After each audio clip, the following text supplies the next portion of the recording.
I'm good, mate. I'm good. Hello, everyone. Thanks for joining us. As you can see, it's just well, we're getting called Ant and Dick because we're both from the northeast. But yeah, it's just me and Jack with you today. We've got Adam and Mark can't make it, and Eleanor, who will be doing a teardown, is ill, as are we all, to be honest. I think.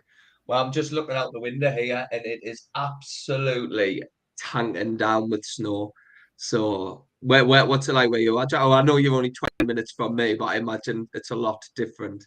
Yeah, it actually is. I've got two windows in front of us. One's got bright blue skies out of, and one's just got a big ominous grey cloud. So I'll be expecting that snow soon. I think, like definitely.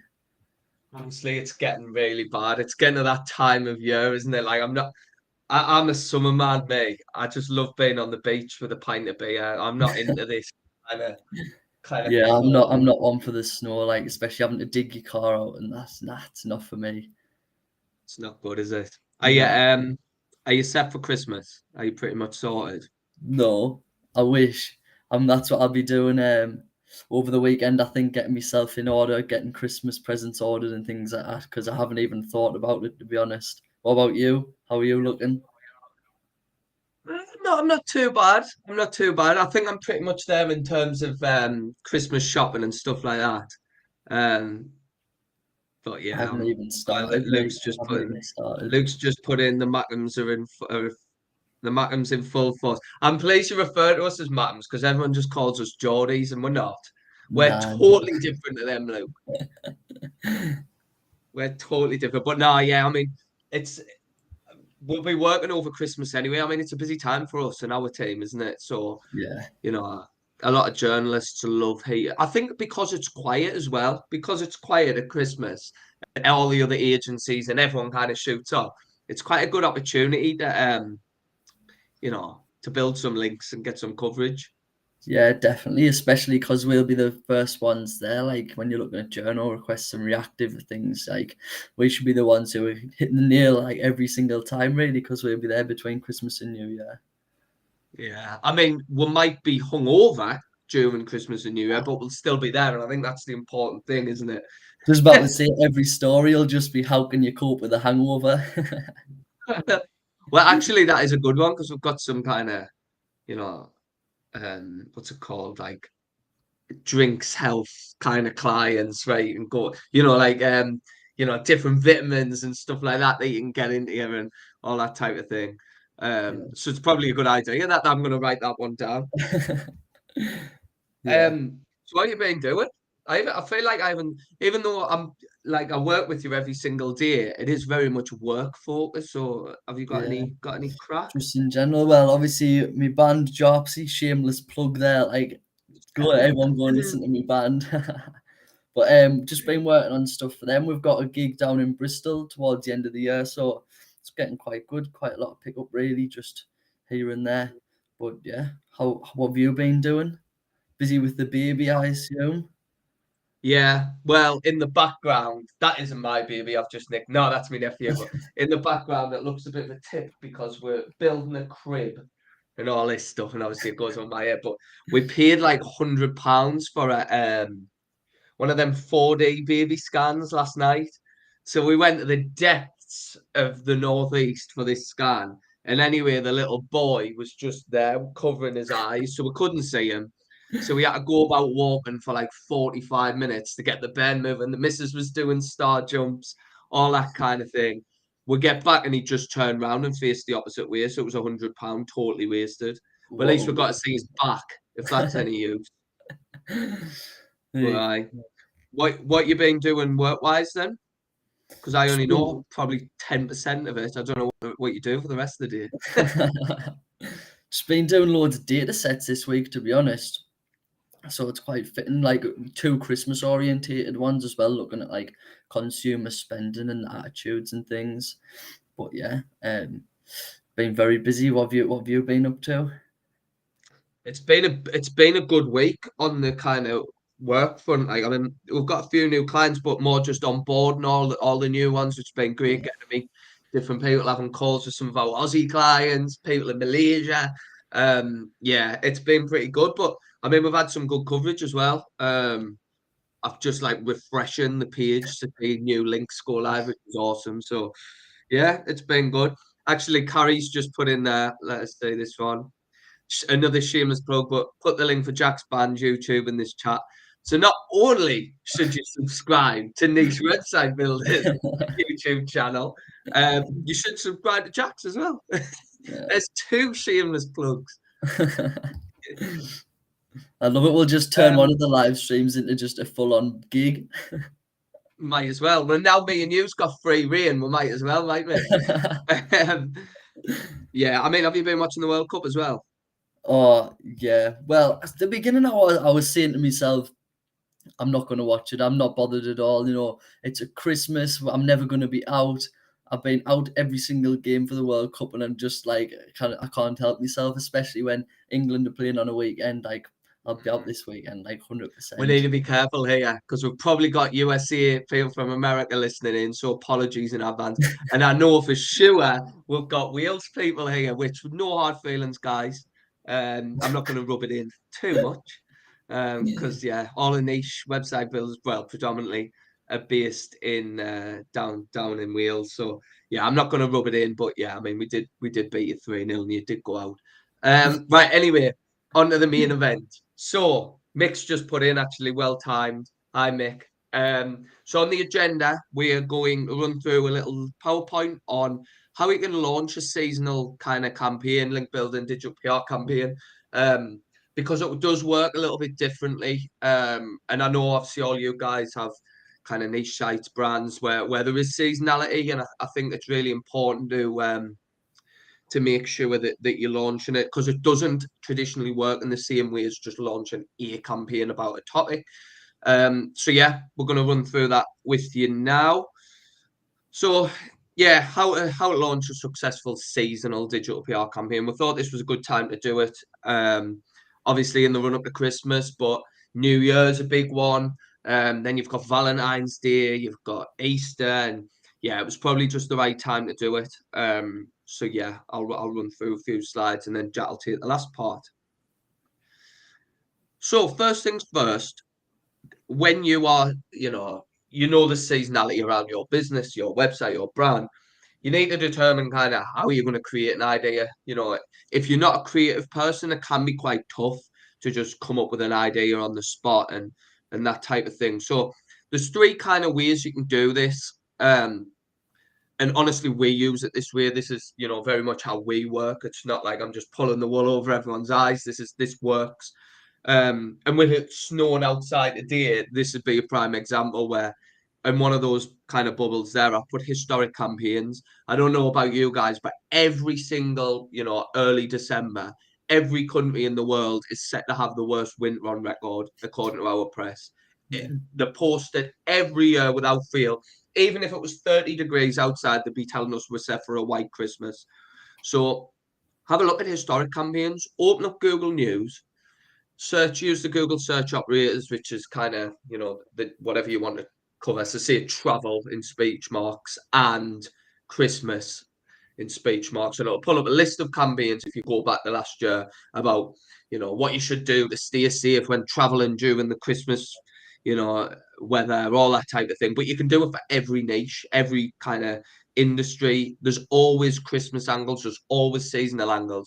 You just need to find a way to do it. You might be thinking, well, I work in the film industry. Well, Christmas films, you could quickly go on, say what was the most popular Christmas films last year and maybe write a little prediction what you think it might be this year and push that out. Could be anything. You can tie it to anything. Even, home and DIY. The amount of times you see, do these three things to make sure your boiler doesn't freeze at Christmas. It's simple stuff and it does work, doesn't it, Jack? Yeah, I mean, I've even seen a few saying like for the home and garden, like how to look after a real Christmas tree, how do you make it last longer and things like that. And they're always looking for expert advice, so it's an easy way to get in there, really. Yeah, definitely. And yeah, so that's kind of covers two of them really. So Google search operator is really useful for checking like past campaigns. Like, put them in speech marks, just so it shows as one term. Yeah, and have a little look through. And also historic campaigns. Now that could be kind of tied into competitor research as well, but if you've seen someone launch a campaign within your industry last year and it flew, absolutely flew, take that concept, don't nick it. I wouldn't say nick anything. Adapt it to kind of your website, put a fresh spin on it, and make sure you push it out to the journalists before they do. Um, Yeah, that's one of the ways it's I like it's ideating really is just looking at past campaigns that have actually worked and looking at a few and seeing if you can merge them together almost into like to create a new story effectively. And it just because mm, then you're not stealing it directly, but you're just using it as inspiration really. And then, but yeah, as long as you get it out within plenty of time as well, then I think it should be fine. Like you're laughing really, you normally wields good results as well. yeah, definitely. And I think it's probably even. I think because of what's going on in the world, seasonal campaigns haven't. I mean, I've put it in a few slides detail, few slides time that you need a longer kind of lead time. Um, But actually, what we are seeing is journalists they're that busy, whether it's covering when the Queen passed away, the Russia-Ukraine war, now the cost of living crisis, you've got Strep A kicking off everywhere. Now you've got Harry and Meghan releasing a Netflix. Like the news is they can't plan as much ahead because everything's just happening. So your lead times are actually a little bit less than a normal kind of year. I'd say the last 3 years changed the way journalists is working, but yeah, as a kind of go-to rule, you do need to make sure um you're giving it a good lead time. Mick's just asked the question actually, how do you push it out as an individual? So there's a couple of ways you can do it really, Mick. What we do, we work on behalf of our clients. So there's kind of two ways you can do it. You can either push it out pretending to be the client and set up kind of an email address, saying, hi, I'm Jake from, jakesfoodblog.com or whatever it might be. Or you can just send it out yourself on behalf of your client, which is what I like to do. And I think it's probably a better way of doing it, saying, I'm Jake, I represent, jacksjeansblog.com. Because that way you can start to build a relationship with the journalist a little bit more than normal. So yeah, I mean it works both ways. It varies by industry, but in terms of if you want ongoing coverage, I would always go off your own, like pretend to be yourself, but you're representing someone, providing the client's happy with that, or whoever you're working with is happy with that. So, secondly, how to validate an idea, and we've already touched on this kind of in the first slide, but has it worked before? Is a big one. Now it doesn't have to have worked before. This is a common misconception in the digital PR link building world. People say, oh well, that campaign drove 100 links and that drove none, but it might have been because the one that drove none just needed tweaking. And you don't even know for sure if they pushed that campaign out. I've often seen campaigns like you will have Jack and you're like where we think, oh, that's a wicked idea, and it's got no links. So everyone's like immediately dismisses it. But actually, if you reposition it slightly and you actually push it out a little bit more or a little bit more refined, a journalist or that type of thing, it can Yeah. work as well as, if not better than the one that drove 100 links. That's probably right, isn't it? Definitely, I think sometimes you see some digital PR campaigns now from bigger brands, especially, and they just use it as a social campaign rather than a digital PR campaign. So they'll push it out on their social media to try and get like coverage on social media. So they'll go for likes and shares. Whereas realistically, if they actually push it out as a link building campaign, it would fly. So it's like Mm. just trying to know which ones that you should do both for or one or the other, I think. Yeah, I agree. I agree. And that kind of ties into the next kind of point, really. Is it newsworthy enough? I think again, going back to that emphasis that the media landscape has changed over the last 3 years. You might not push a campaign out, say the 3 tips to stop your boiler freezing, but actually that's more important now than it might have been 3 years ago because the cost of living crisis, the energy crisis, you know, it might not have worked 3 years ago, but it might work now. What I would say is just try. Even if you just create a small sample list of say 20 or 30 journalists, and you just reach out and see how it goes before you go and create something a little bit bigger, or a long form piece of content for your website or that type of thing.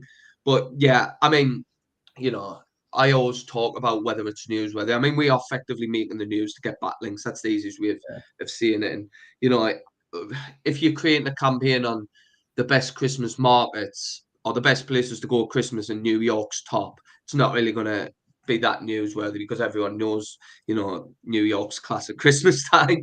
But yeah, if it's, if it's Sunderland, then that is news, and then you can say, actually, London's ranked the sixth worst Christmas market in the UK based on these findings that we've got, or whatever it might be.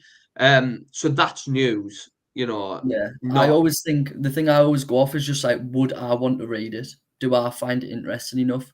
Like if I would see the title, would I want to click on it? And if not, then most other people probably wouldn't. But if you do and you're interested in it, and it means that there's something into it, it's got a bit meat to it. Yeah, I agree. I agree. And forward features is another one. So if you're lucky enough to have a major database or you've got contacts or you regularly work with certain websites that give you backlinks and give you coverage, check to see if they've got you can either email them and ask or use a major database to find out.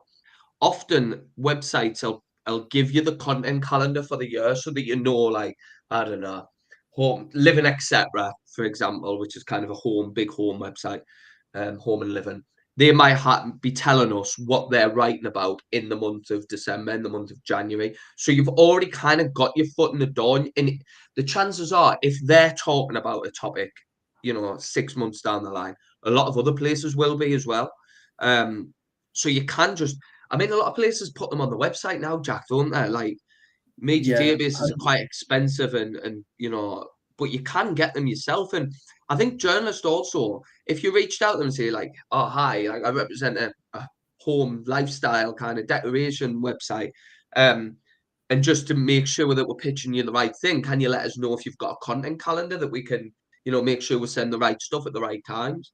yeah, definitely. I think they appreciate that more because you're kind of speaking to them as if they're a normal person then. And it's like you can actually help them out rather than just sending loads of not relevant things. If you're getting a content calendar, it means you can also start tailoring all your ideas and content to kind of fit around the trends because they're going to be the same trends in the industry as a whole, really, not just on that one website. So it's good to kind Mm. of gauge what your ideas are and whether they're going to work or not. Yeah. I mean, just to give you an idea of forward features as well, like, forward features effectively just a content calendar for big publications. So, I mean, I've already seen journalists asking for definitely Valentine's Day, and I've seen a few, believe it or not, like spring, Easter, they are already trying to get ahead of the game. So, I mean, you might get a few snotty replies pushing an Easter concept before Christmas has landed. But if you've kind of got that, that understanding that they might be writing about a certain topic, then they can't really turn around and say, well, we don't want that, because you can turn around and say, well, it's on your forward features. We know you're talking about it. We're just trying to give you this stuff in advance. Do you know what I mean? Yeah, exactly. So yeah, don't be scared to push stuff out way ahead of time. I think, yeah, I'll go on to it, but there's kind of two stages: making sure you are, prepped well in advance with a longer lead time for especially Christmas. Um, but you can still be reactive at Christmas as well, which I'll kind of touch on. So how to deploy a seasonal campaign? Now, I used this slide in the last live stream because it's identically the same, and that's why I wanted to put it in. People often think they've got to come up with something off the wall or totally different to what anyone else is doing when launching a seasonal campaign. You don't. The only thing you need to get right is the fundamentals of it, really, is, you know, who do you want to target? Who's the big traffic drivers going to be? If you create this campaign, what's it going to generate? Bar backlinks, is it going to generate a bit extra coverage? Are people going to be sharing it on social media, that type of thing?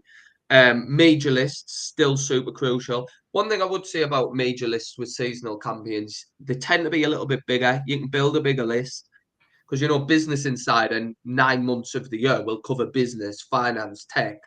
But then at Christmas there will be a Christmas angle you can tap into. Um, so definitely try and target seasonal campaigns are a great way of building links on domains you haven't had links from before. Because if you are in the home DIY industry and now you're seeing Forbes and Business Insider writing topics related to Christmas, granted it's not the most topically relevant, but the topic that they're writing about is. So definitely look to build your media list out a little bit bigger. I mean, you've had a few, haven't you, where sites we wouldn't think would take that content. Yeah, there's been loads, like especially if your media database is big. I was like, people always forget to open up the market. So it's like, if it's a US site, you'll just go for US. But if you think Christmas is a global thing, so the scope for outreach realistically is huge. Like, you shouldn't just be focused on one market or one demographic. It should be everyone who celebrates Christmas, really. And obviously, pretty much the whole world do. So it's like, the scope for it's massive. You can get links from all over the world, and they're all really high DR sites too. So it's just like, it's an opportunity that I think people miss because they just think, well, I only do US, so I should only focus on US. Whereas if you can make the story as big as possible, then you've got a bigger scope to get better links as well. Yeah, I agree. And like you mentioned, you touched on there about different countries celebrate it differently as well. So it's definitely worth factoring that in. Some people celebrate, open the presents on different days. I think I might be wrong here, but I think the Philippines celebrate Christmas for like a month. Like it's more than just meets the eye. So what I'd say is when you're building that major list, always keep in mind the topical relevance of the publication first. But if you do need to branch out, you're still going to be building those topically relevant backlinks, but there's an opportunity to get them on sites you would never have had links from before. And it does become topically relevant if Forbes are writing about Christmas because, that's what the topic is, even though the website predominantly doesn't cover that. So, yeah, definitely kind of beef them major lists out. And then the other side of it is kind of which keywords categories would you like to sit within the blog post to drive ranking performance. So if you have created, 3 tips to stop your boiler freezing. Write a blog post of 10 tips to stop your boiler freezing and pitch 3 out to the journalists and get them linked back into the longer version. Yeah, and you can drive internal links through the categories that way and improve kind of keyword performance and all that type of thing.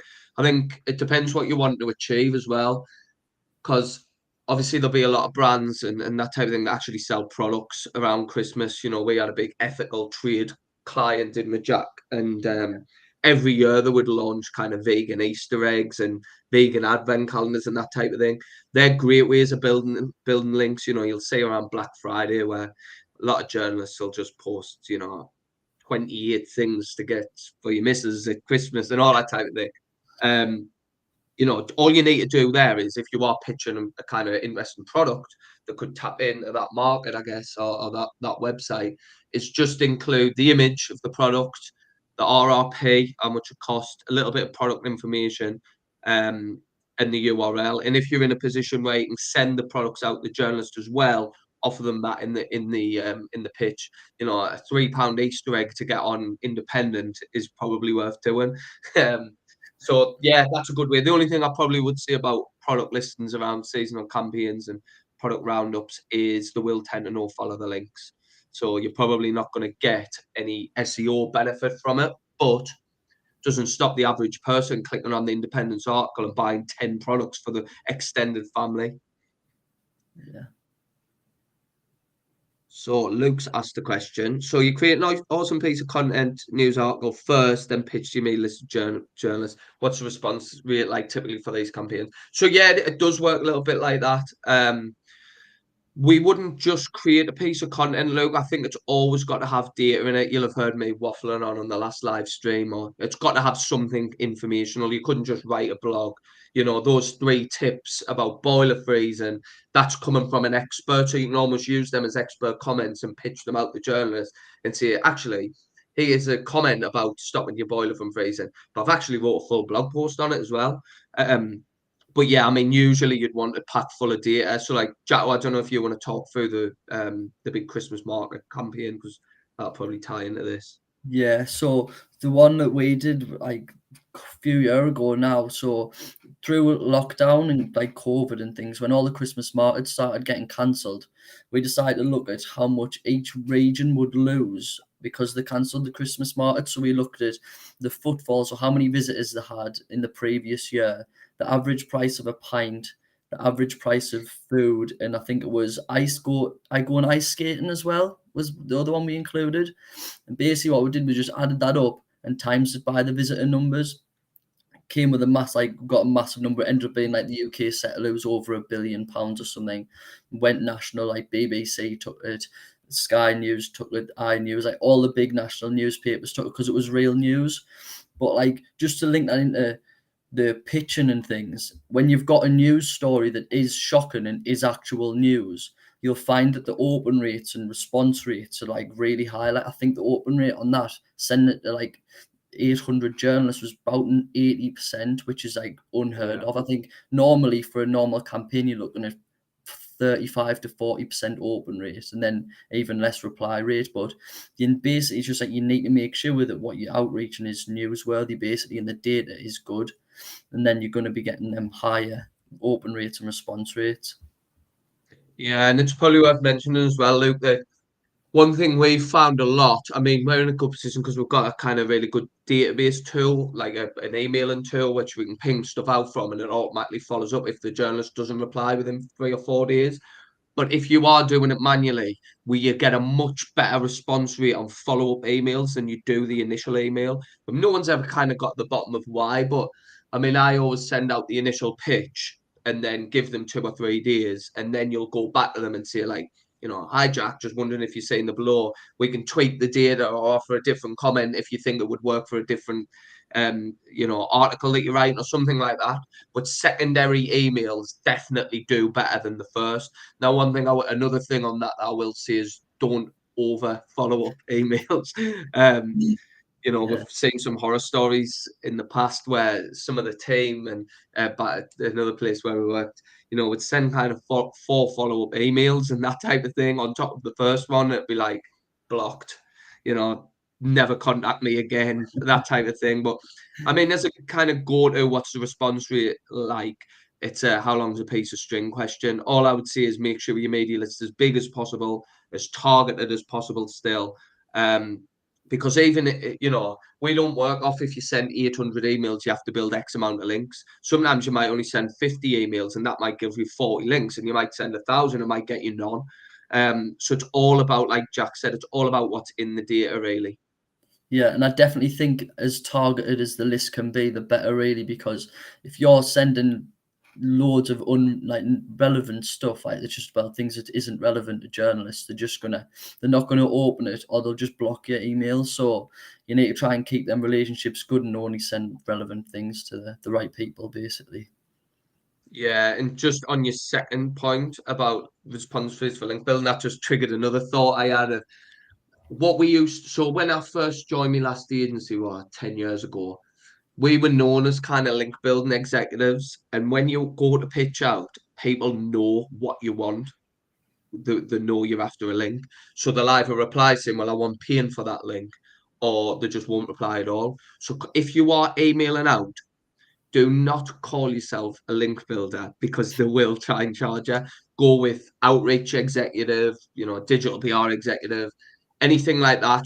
If you go marketing executive, link builders, one, they know you've got budget, and two, they know what you're after. So try and come from a more PR angle, and it did actually work. We did start getting a lot more, a lot more links really through doing that. So this is kind of onto that same thing, Luke, that you've just mentioned, really. But this is kind of how a data set looks. So one that we've just done for one of our clients was looking at the US holiday spend. So, Jack, do you want to talk through some of the variables on it because it was yours, wasn't it? Yeah, so on this, we just basically thought we wanted to work out who's spending the most on Christmas presents. That's like so the way we kind of work some of our ideas is we'll come up with the title and think, is that a good news story? Could you imagine it in the news? Then work backwards and think, well, we've got this title. How would we then get the data that will then support that? So the way we've done it here is we got the population for each. Well, I think we took the top 100 cities in the US. So we got the population. And there was a study that I found online that basically looked at the general holiday spend, brought it down by the amount that's spent on gifts, then the holiday budget. And then we just basically looked at the monthly salary and could work out from there how much that each city on average is spending out of their own salary, so we could then determine who's the most generous state. And then we got the population number in, so we could just times that number by the amount they'd spend on presents as an average. Then that's where you get in New York City, they're projected to spend over 8 billion on Christmas presents this year. And with a number like that, it is quite big. And with the cost of living crisis going on as well, it's a number that people don't really expect. You'd expect it a lot less. So the fact that it is so big, it could work in our favour for a news headline.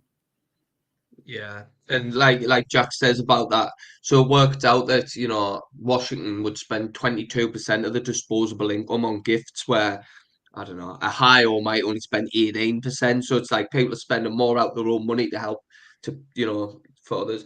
We would be right at the bottom of that list, Jatto, because you've never bought me a pint in all the time I've known you. Anyway, so yeah, so to kind of deploy this, I guess you just start building it in a Excel Google Doc. You don't need to be a data whiz. You can use sources that's already out there. Just pull them all together. And you're doing a journalist work for them.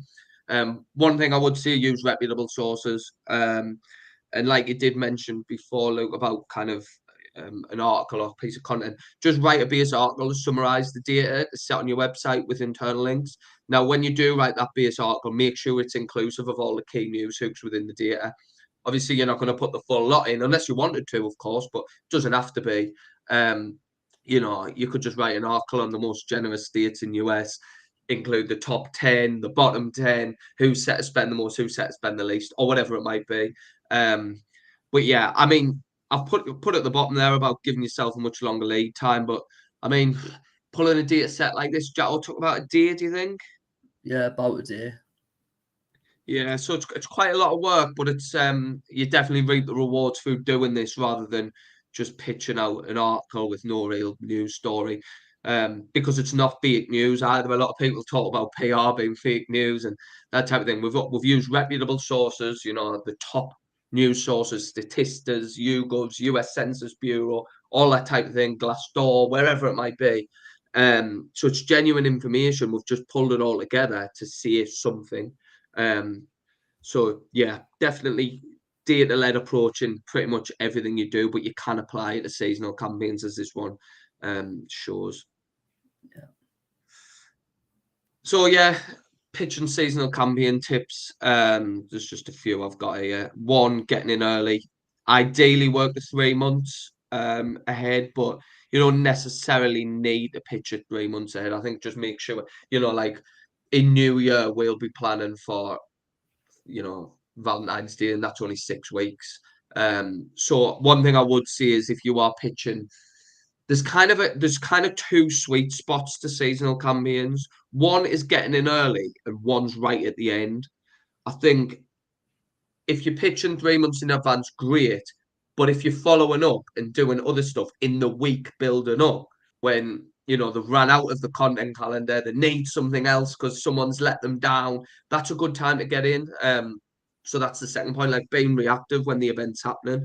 There'll be a lot of news stories break about, say there's a major store that shuts in America for Christmas. It'll be all over the news, and say there's more of them stores in New York than anywhere else. You can quickly pitch them and say, well, actually, New Yorkers were set to spend the most of anyone, and write a little comment on how Walmart shutting down for Christmas can actually affect that number. So you can be quite reactive with it as well. One other thing, so we touched on this one at the start as well, but reference an article that they wrote on a similar topic last year. So when you do go pitch, say, hi Jack, I spotted you covered the UK is set to have a white Christmas last year using some data. We thought we'd rekindle that. We've pulled a new data set together for you this year. And chances are what they'll do is just update last year's article. So that's a good one. And following up, yeah, journals extra busy.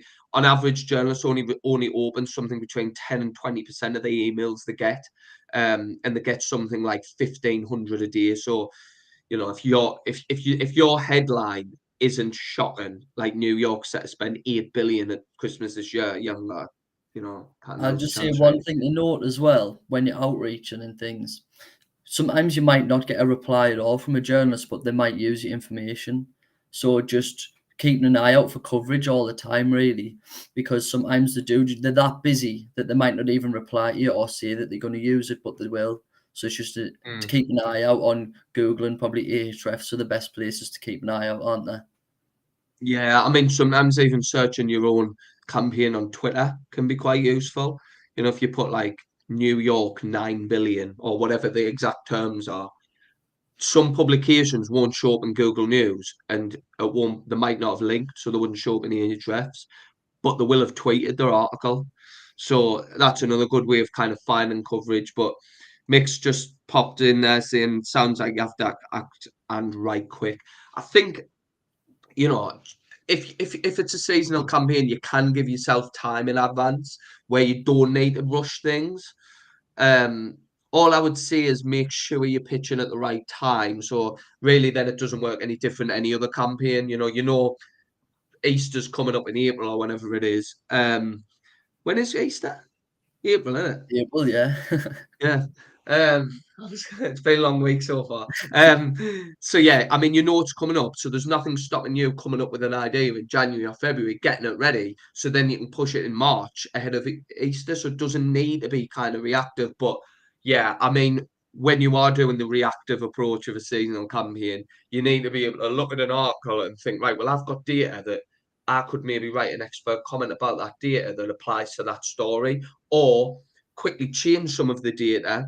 So, say, just on that Walmart example, say there's some data out there that 20% of Americans spend the Christmas buy Christmas presents from Walmart. You can knock 20% off all them totals if Walmart's shutting, and quickly push out that Yeah, idea. yeah. Oh, this is a good idea. This on the I know spot, you know. I'm gonna write it down here. So yeah, make it and answer your question. You can do both. I think the reactive has to be reactive and sharp. But the actual main link driver, really, you can still prep that like you would prep any other kind of And campaign. I think you can kind of almost predict with like the cyclical nature of the news in general anyway. I think you can kind of predict what you're going to be seeing anyway. So you can write like a base quote and then just have to tweak it so it basically fits with what's going on in the current times. Yeah, yeah, that's a good shout. Right, what we got? So we launched that campaign, but we did a similar one. Well, it was that one. We just tweaked it for Christmas, but we did one for Thanksgiving, and it has absolutely flown. So the data that we used, it was more about the cost of Christmas rather than how much we'll be spending, but it was the same data set for the same client. We just adapted it. It's kind of gone everywhere. So yeah, it's been pretty good. US Sun took it, give us a do follow link. Sky News, give us a do follow link. Mail Online, give us a no follow link, but it's still mass coverage, and that actually got a double page spread. Independent, now that's set to go live tomorrow. I put it in there, and I You've know jinxed this it time now. You've jinxed it. I've It's jinxed not it, going to happen now. and I'll not be telling you which journalist it was. I was going to nick the opportunity, but yeah, and Yahoo News as well. But they're just a selection. There's been a lot more. So yeah, and that's just the first variation because for that client, the US based, so we we did one for Thanksgiving. It went really well. So we went, oh well, let's adapt it, change the kind of main angle of it, but keep the same concept and run it for Christmas. Yeah. Um, and that hasn't even gone out yet. So, and it's the same data set. It took probably a day to make the first one. It'll probably take a couple of hours to adapt it for a new, um, fresh angle. So, yeah, it's gone really well. So, yeah, that's that Yeah. one. Jatto, over to you. So being adaptable. So join on the next slide. So yeah, so being adaptable. So with these campaigns, some of the data campaigns, as you saw before, like I've got the top 100 cities in the states, but there's way more than 100 cities in the US. You know what I mean? So it's like, like as you say here, we might outreach something. So that one says New Jersey, but they've come back and they're like, oh well, I live in a different city. I cover the area for a different city. Could you tweak the data and pull it for this city that I work in? So a lot of it's about being adaptable and how you can just tweak the original version of the data. So once you've already put in all the legwork and you've got all your sources and things, you know where to get it from. It's quite easy to just pull one city extra. And then when you are doing that, you're giving the journalists a complete exclusive, which is what you can say to them, which encourages them to give you a do follow link as well when you're giving them an exclusive. So the best thing to say when you're outreaching it is, yes, like, oh yeah, I can pull the data for you, not a problem, but this will be an exclusive. So, like, can you make sure that you are linking? And it just gives us basically more ammo to go to them and say, can you give us a link, really, doesn't it? Yeah, and on that kind of context around, can you give us a link? It's a bit of a grey area in our industry. I read something earlier on some digital PR tips Twitter feed, and it was like, don't ask them for a link at the start. Chances are, if it's good, they'll link anyway. That is true, but if you're going out your way doing this massive data study, you're effectively doing the journalist job, and you just ask, oh, if you do use any data, please can you credit client or blog URL with a link cited as a source of the data? Like, it's not really asking for much. Like, we started including it in our emails, didn't we, Jack? Like 3 or 4 years ago, maybe. Yeah, Because we were under the impression at the start that you shouldn't ask for links, but I think it's a little bit different if you're doing it from a data point of view. If I've wrote an article and it's not really saying much, and we're pitching out this article, and the journalist's pretty happy to cover it, and then you go in and say, "Oh, actually, can you give us a link as well?" They might say, "Well, hang on, the yeah, article's not that good anyway." Like, yeah. and you're now I asking think, us for a like, link. the thing that's like the main thing that's worked for me over the last couple of years really is just changing it to say, like, can you credit this client as a source? So you're crediting them as a source of the information. So it's not like promotional or anything like that. It's basically just so as an information source, as you would for any article or any news story. At the bottom, you've got all the references and sources. So that's what you want to be included as, because technically you are. That's what you are. Yeah, I agree. I agree. So yeah, I think definitely asking for links when you're doing this. I mean, and just those two there that Jack was talking about. So we just took the same data set, added their section, and one was Sonoma County and one was Newark in New Jersey, and just ranked them as a comparison in a separate thing. But Jack made a really good point. Like, if you say to them, "Look, I haven't give this to anyone else about Newark or Sonoma County," like, that is an exclusive. Journalists love exclusives. Um, but yeah, I wouldn't go mad offering everyone exclusives because you still want to get quite a few links. Yeah. Yeah, evergreen. I think it's massive. This, as we were saying before, we've kind of touched on this really throughout the whole thing, really, because the news is cyclical. So you can kind of say that every year that they're going to talk about the bad weather. Every year there's going to be a white Christmas. Every year, like, something's going to happen. People are going to be struggling to buy presents. Every year there's always a shortage of turkeys. Like, the same things come up every year, so you can kind of predict what's going to happen, and you can prepare your campaign around those things. So you can either pull a big data set around those things that you know are going to appear, or you could just knock up a few quotes with a little bit of data alongside it that'll help just support all these news stories that you know are going to be written. Yeah, and I think in terms of kind of seasonal campaigns as well, they're not really just seasonal in terms of your rankings. Like, if you really want to grow a certain area of your website for summer, launch a Christmas campaign. It sounds stupid, but by the time those links have come through, and if you've internally linked to the keywords you want to rank for, and it's relevant, topically relevant, like, almost. I feel like people talk themselves out of launching seasonal campaigns too much when they can actually be part of a full yearly strategy. It just happens that people might say, "Oh, I'm not going to launch any campaigns over the winter because summer's my main period." I know, No, when you like, literally when you need to build the foundations through Christmas and through the spring for summer, really, so you're in a good position rankings wise, so you're in front of everyone's eyes.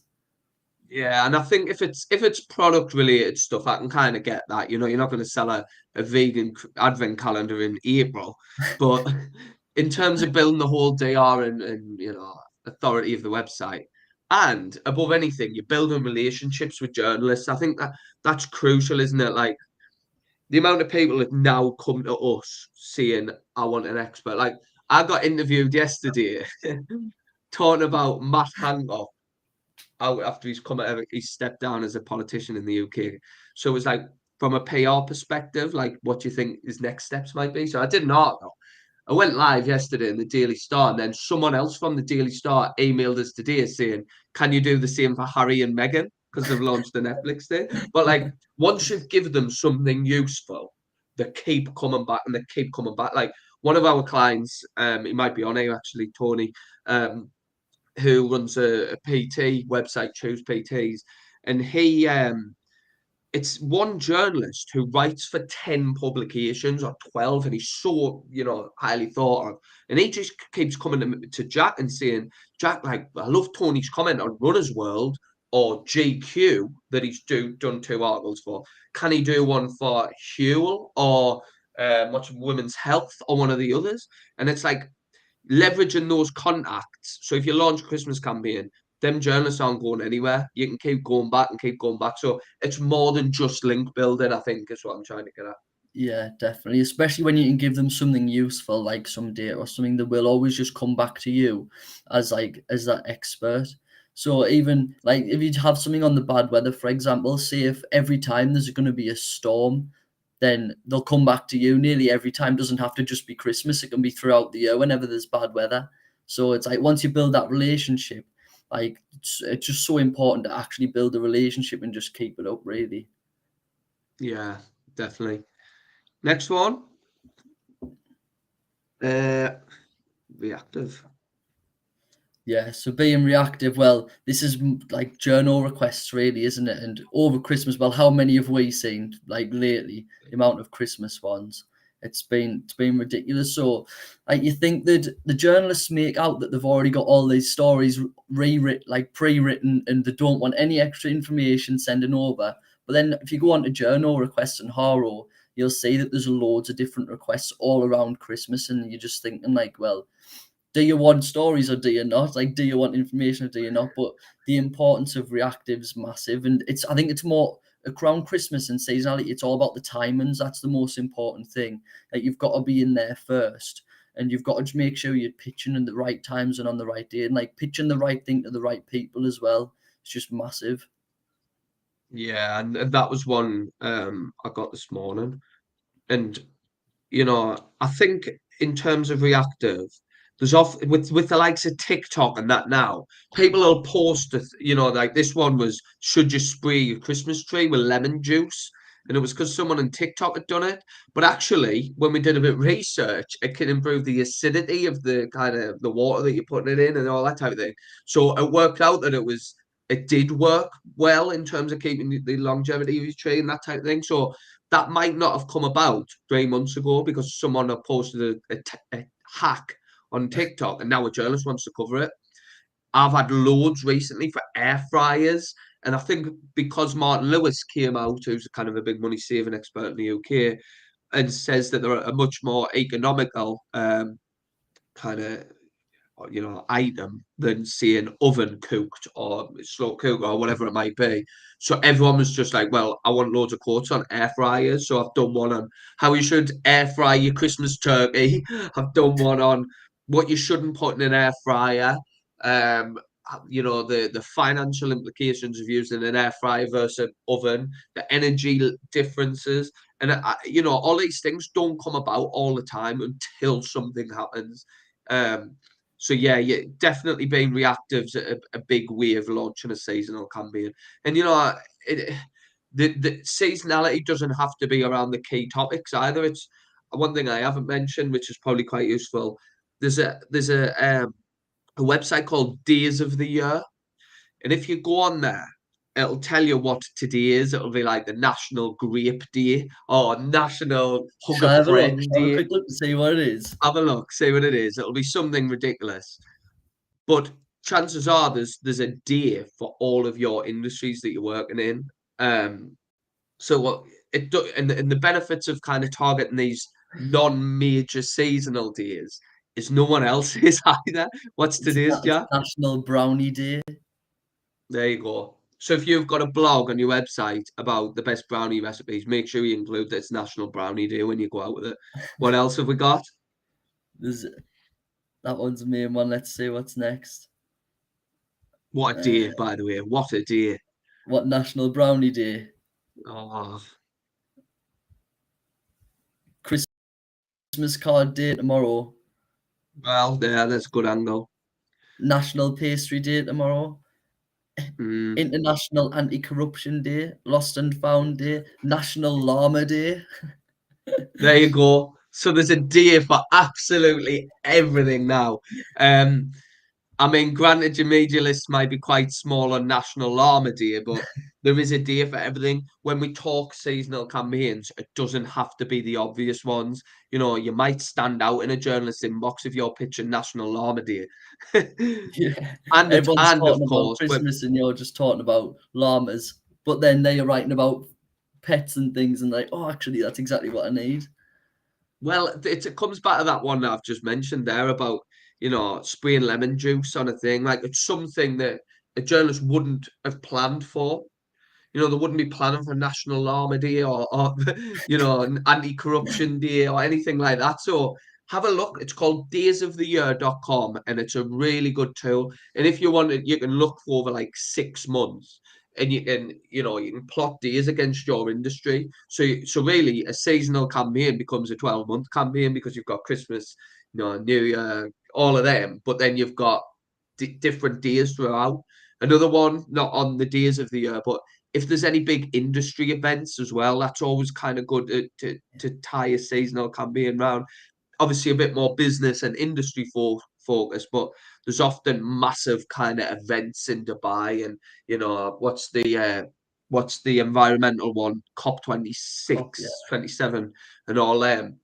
Like, there's big events happening that aren't there every year, so definitely worth mapping out kind of, what are the key dates? What do you think you can talk about confidently? And what do you think they'll have good pickup? But it doesn't just have to be a seasonal campaign for Christmas because half the world are launching them at the same time. Yeah. I think that's the main thing. Like seasonal doesn't just mean Christmas either. Like seasonal can just be unique to you as well. Like seasonal can mean anything really, just as long as you've got a kind of campaign that's ready for us, isn't it? Yeah, and for anyone watching as well, if you think, oh, it's the 8th and Christmas is in 2 weeks, it's too late. It's not. Honestly, it could. You could already have an old blog post that's really useful that you could update for this year and still pushing. It could still work. You know, we've been pushing kind of Christmas campaigns for the last 2 months, but it's gone really busy now. So don't think that it's too late. And obviously, headed into the new year as well. If you then this applies to every single person probably watching this and every brand and nation sector trends for 2023 are gonna go mad, Yeah. and it can be any trends. We had one on curly hair trends for one of our clients yesterday, which is going online. There's all kinds of trends, and the only thing I'd say is if you are putting together what you're predicting for your industry, make sure it's not like, if I'm a tech client and I'm pushing out top tech trends for 2023, I predict Elon Musk is going to do something good. Like, come on. He does something good every other day, like, or something, maybe not necessarily good, but um, so try and offer something a bit different. If you can, don't sit on the fence. If But I you've was about got to quite say a with the trends thing, you can't really sit on the fence because you need to be giving them something that is a trend that they haven't really heard of or that they don't think is going to be a trend. If you can say the opposite to what the journalist thinks, then that's even better. Yeah, and a good little tip really is look back at the trends for 2022 in your industry because there'll have been a lot. Like, I mean, I know in the food industry it's always about superfoods, but I see the same superfoods get mentioned every single year, and I'm yet to see any of these superfoods. So Yeah, it, like you say some of them and you think you've just made that up. You've just totally made it up. But yeah, have a look back at the year before, see if there's any trends which someone got some coverage from in your industry, and that trend hasn't come about just yet, because you could use that one again effectively, couldn't you? yeah, definitely. So top tips, what we got? So must have a clean news hook, kind of goes without saying that one. It's got to be adding value to the journalist. You're effectively doing the journalist's job by giving them data and giving them an article or whatever it might be, expert comment. So it's got to have a clean news hook. Again, just to recap, if you're pitching that New York's going to be popular at Christmas, like I would have told you that. No, I'm not a journalist. Yeah, it's just like So making sure that you can see it as a news headline. If you can imagine it on a newspaper as a headline, then it's going to be a good one. And that's what we mean by like a clean news hook. Is just, can you imagine it as a news story? Can you imagine it as a headline? Yeah, and here's a top tip, and I wouldn't usually give these ones away for now, but if you are pitching, subject lines are massive. And if you include either revealed, data, or ranked in that subject line as capitals or non-capital at the start, your chances of getting coverage will go up. If you pitch, you know, 3 tips to stop your boiler freezing, I won't get. But if it's revealed, do these 3 things to make sure you don't freeze to death at Christmas. Well, not that one, but it sounds a bit more prominent and it stands out. There was actually a study done. I forgot who did it, but yeah, something like revealed, data, study, and ranked, or best or worst. They're your ones you want to include if you've got that data. And I suppose if your data doesn't fit into any of them categories, is it a good data set? That's probably the best way of looking at it. So yeah, must have a clean news hook and it must have a strong headline. Like I mentioned, there's only a handful of emails get opened every day. So must have reputable sources of data, and we're very passionate about this because we see a lot of of campaigns going out, not necessarily from us, but from other people and other agencies who I won't name names, of course, where sometimes we're using sources that just aren't legit at all. They've pulled them off Jack's Jeans blog, and he says that this is the next best thing, and you've used that in your data, and it's like, well, who's he to say that? Always use reputable sources. Make sure that there's loads you can use. There's university studies, there's past years campaigns, there's government data, there's population data, there's financial data, there's social media data, Google search data, whatever it is. Just make sure it's genuine, because journalists will pick holes in your data all day long. Even though you'll have spent a day upon this data, they will analyze that out of it and make sure they can find something saying, oh, well, actually, I thought that should rank above that. You need to be strong in your methodology of how you've pulled it. So the one that we talked about earlier, will be including in the pitch how we've pulled that data. And that's really important as well. We analysed the top 100 cities by population. We then went on Glassdoor to look at this. We went on, Statista to look at this. We used the US Census for the population, whatever it might be. Definitely using reputable sources. Must be able to be scaled and adapted as you go. And again, this is something we keep touching back to past slides, but you must be able to scale the data. So what I mean by that is, this year you might launch a new year one, and which city in the UK is set to stick with the New Year's resolutions the most, or whatever it might be. If that works and it works quickly, scale it. Go US, go international, go country specific, go whatever it might be. So yeah, must be able to be scaled, and you might not have enough time to get it scaled and sent out this year. But when next year comes around, oh, we did it on UK last year and it flew. Why don't this year we build that out a little bit bigger, so we still get the topical relevance from a UK website, a UK brand, but we might also get ones from new linking domains, which obviously helps the DR. Must build a strong media list. I've touched on this a few times. You don't need anything fancy to do this. You can just search on Google for journalists that's covered the similar topic. Use Google News for that. You can find their emails using either the Hunter Chrome extension's a good free tool. I think you get 50 a day or something like that. But if not, you can go on Twitter. You can either find them on Twitter and tweet them directly, and either ask for their email or say, look, I've got something that could be of interest. Can I DM you or something like that? But another really good tool is allmytweets.net. And this is it's a bit sneaky way of doing it. But what I can do, I can go on, put Jack's username in this all my tweets, click tweets, and it'll pull in one HTML view all of the tweets he's ever tweeted.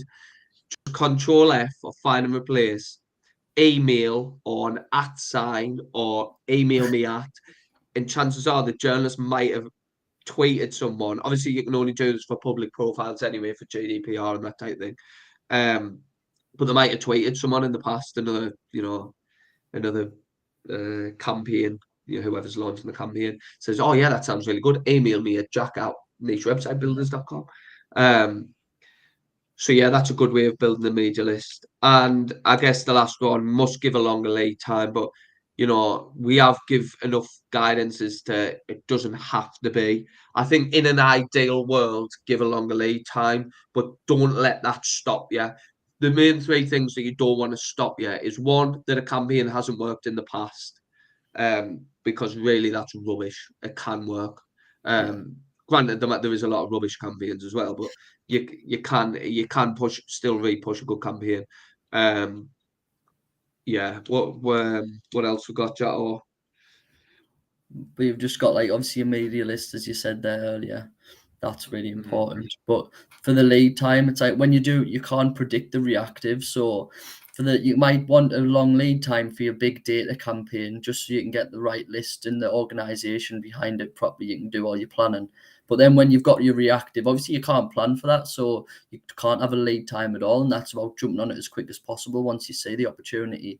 So it's just like you've got two sides of it really. So you've got your big data campaign and your campaign that you're going to be working on for weeks before Christmas, and you're going to be planning on outreach and doing all that. Then there's your reactive side. You can't plan for that, so you've got to just kind of be on the ball whenever you see an opportunity come up. Yeah, definitely. So I think that's pretty much it. If you've got any questions, just drop them into the chat. But if not, I'm going to do another totally shameless plug. And that is that if you do want to get on board with me and Jack and the rest of the team, I know some of them are watching, so hello. If you do want to get on board and see what we can do from a digital PR perspective, always happy to help. We've got clients across pretty much every industry now, so chances are if you think that digital PR would work in a tough industry, me and Jack's probably done it. So yeah, it is here. It's been here for about a month and it's going really, really well. So want to get some more of yous on board. And that's my shameless plug done. All right. Has anyone got any questions before we shoot? Because it's looking darker and darker outside now. I fancy going to the pub, to be honest. What are you doing tonight, Jatto? Out? um, looking at Christmas presents, probably trying to decide what to get people What are you because I getting haven't me? even thought about it. I might get you that pint that you always cry on about. Now I know you're lying.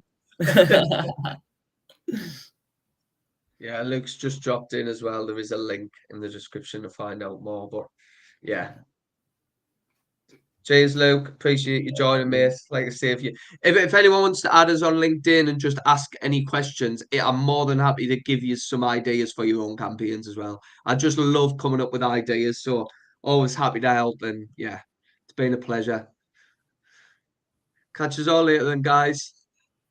Yeah, bye. See you later.